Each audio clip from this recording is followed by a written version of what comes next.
Welcome to Healthcare Workflow Process Improvement, Process Mapping. This is Lecture F, Unified Modeling Language, UML. The objective for this lecture is read and interpret UML class, activity, and state diagrams. Upon the completion of Lecture F, you should be able to understand the purpose, symbols, and conventions for UML class, activity, and state machine diagrams, and read and interpret the UML diagrams. There are entire certifications in UML and object-oriented design. It would be impossible to cover the entirety of UML in this lecture. Similarly, it would be impossible to impart skills to create UML diagram sets. We use this lecture to introduce 3 UML diagrams most relevant to workflow analysis and process redesign, and refer the interested student to the publicly available reading and training on UML and object-oriented design. Each of the methods for diagramming a process covers different process aspects. Unified Modeling Language, UML, has diagrams to represent each of the process aspects that we are interested in for process analysis and redesign.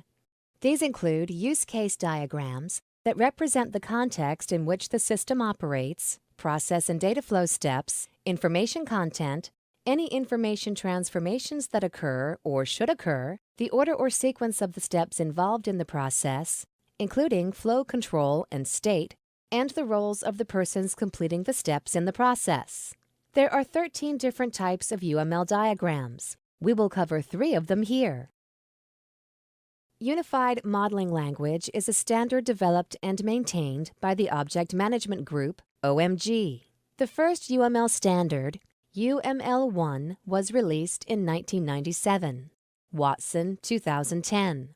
The Object Management Group states, the rationale behind the creation of the UML standard was that visual software modeling was plagued by the incompatibility of different notations created by different modeling gurus. The absence of a standardized notation deterred potential users, and as an inevitable result, the modeling tools market was tiny and fragmented. Watson, 2010. UML is for software design and development, not workflow or process representation. However, software development necessitates process and workflow analysis and representation.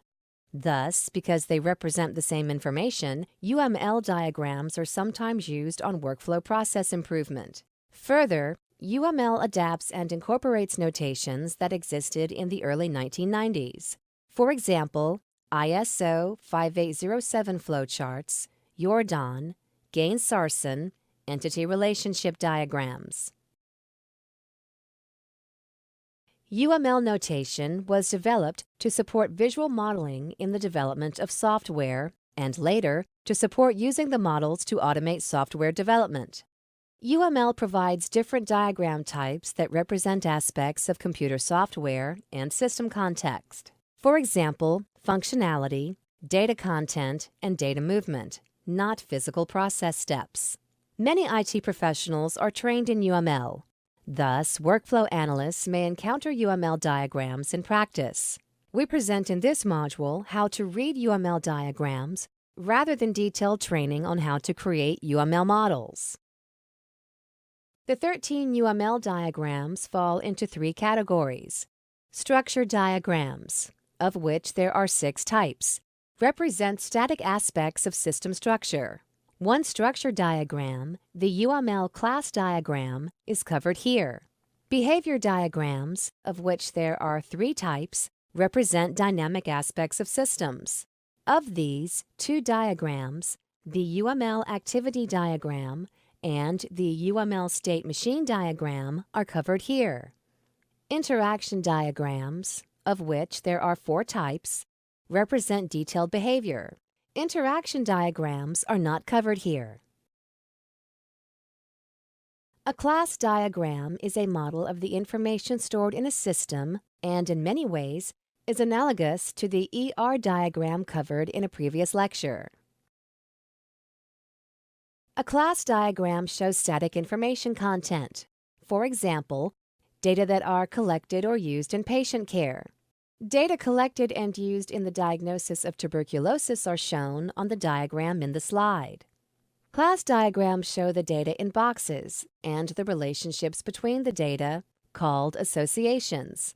Like entity relationship diagrams, class diagrams also show the minimum and maximum times an instance of one class can be related to an instance of another class, called cardinality and modality of the relationships.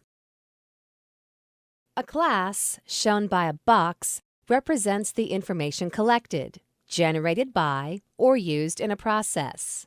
An association, shown by a line, represents relationships between the information. Where an entity relationship diagram shows only the number of times data can be related, class diagrams employ more types of relationships, including aggregation, composition, and inheritance, that are designated by different arrowheads. Navigability, i.e. direction of the relationship, is shown by an arrowhead. Cardinality and modality of the association are shown by numbers on the lines. It is easier to see these in this larger view of the class diagram shown than of the one shown on slide 9. In UML, the associations use different types of arrows. The black filled diamond signifies composition. For example, a package of skin tag removal supplies is composed of a set of tweezers, a pair of scissors, and some gauze. In this case, the black diamond would be on or attached to the skin tag removal supplies box. An open diamond, not shown on the slide, signifies aggregation. In aggregation, the aggregate class, the box to which the open or white diamond is touching, is in some ways the whole, with the class on the other end of the association being some part of that whole. The open triangle arrows signify inheritance. Inheritance means that one box, also called a class in UML, receives its properties from another.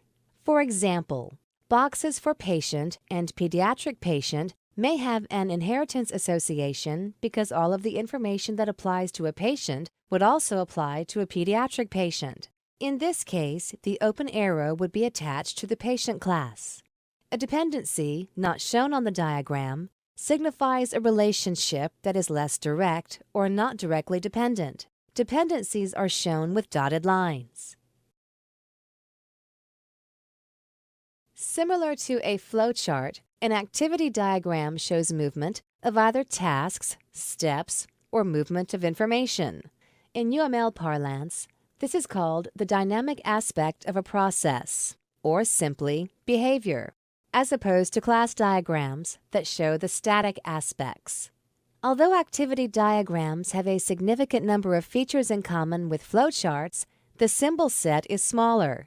Activity diagrams focus on the movement rather than using symbols to differentiate types of data or types of task steps, etc. An activity, shown by a long rectangle with rounded corners, is a task that is performed either by a person or a computer system. Motion and direction, shown by lines with arrowheads, indicate the flow of the process or information.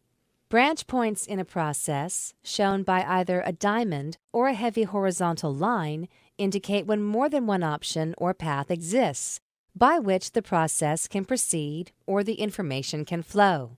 The start and stop of a process or information flow are shown by circles. In this simplified activity diagram example, the process starts when a patient calls to schedule an office visit. The receptionist answers and attempts to schedule the appointment. If a mutually convenient time is found, the appointment is scheduled. If not, the process ends. When the scheduled date arrives, the patient attends the visit or not. The process is complete when the office visit is over. A state machine diagram, also called state diagram, shows the different states, also called statuses, allowed as something moves through a process. For example, as information is processed by a system.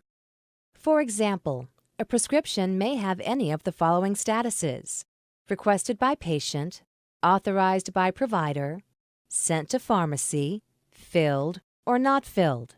These would be examples of states or statuses that an e-prescription may have. In real-life applications, something like a prescription or other order may have 10, 20, or more states. State diagram symbols are simply rectangles and lines and arrows that denote transition.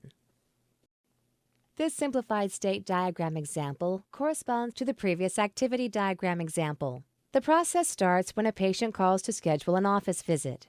The receptionist answers and attempts to schedule the appointment. While trying to find a mutually convenient time, candidate time slots are marked as tentative. When a time slot that will work for both the patient and the practice is found, the appointment is scheduled. That state remains until the appointment has arrived. The patient has arrived. At the end of the time slot, visits that have not been arrived are marked as missed. If the time slot has been marked as arrived, it is given a status of complete when the form is entered, i.e., when the patient is leaving. Importantly, the diagram shows valid transitions. For example, according to the diagram example, a scheduled slot can go to states of arrived or missed, but a scheduled time slot cannot go directly to a status of complete.